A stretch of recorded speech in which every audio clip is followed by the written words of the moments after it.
Sa iba pang mga balita, nagsalita na si House Speaker Pantaleon Alvarez kaugnay ng plano ng mababang kapulungan na magsagawa ng investigasyon kay Senadora Leila de Lima at sa pagdami ng droga sa New Bilibid prisons. Ayon sa liderato ng Kamara, kakausapin niya si Congressman Amado Espino na isa sa mga nakalagay sa drug matrix ni Pangulong Rodrigo Duterte.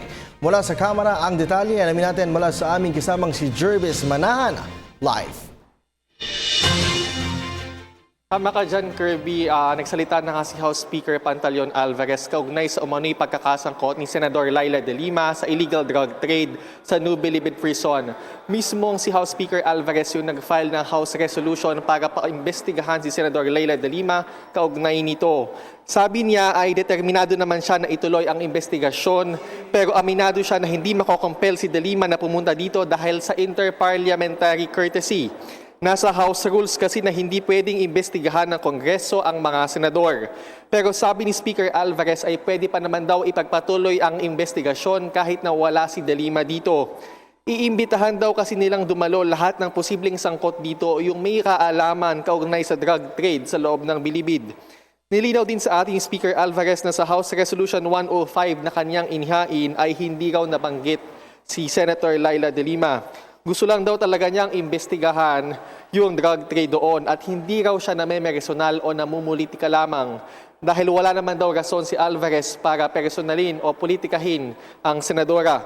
Nauna nang sinabi ni de Lima na hindi siya dadalo dahil kine-question nga niya kung bakit siya iimbestigahan gayong isa siya doon sa mga nag-expose ng drug trade sa loob ng Bilibid. Also, sinabi sa ating Speaker Alvarez na hindi pa niya nakakausap si Pangasinan Congressman Amado Espino. Si Espino kasi ay nabanggit sa drug matrix na ipinakita ng Pangulo kagabi. Base sa matrix ay sinabi na si Congressman Espino ay dating governor ng Pangasinan at dati na rin kinasuhan ng plunder at illegal mining. Sangkot daw si Espino sa black sand mining, quarrying at huweteng. Pinangalanan din siya bilang richest politician sa Northern Luzon pero unexplained o hindi raw maipaliwanag yung kanyang yaman. Sabi ni Alvarez ay may proper committees naman ang mababang kapulungan para mag-handle ng issue pero posible raw nakausapin pa rin niya si Congressman Espino sa susunod na linggo. Sinubukan namin na kuhanin ng pahayag si Congressman Espino pero wala pang sumasagot sa aming mga text o mga tawag. Yan muna ang latest mula dito sa Batasang Pabansa. Balik sa iyo, Kirby. Alright, maraming salamat sa iyo, Jervis Manahan. Ako po si Cathy San Gabriel. Subscribe na sa PTV YouTube channel. I-click lang po ang subscribe button.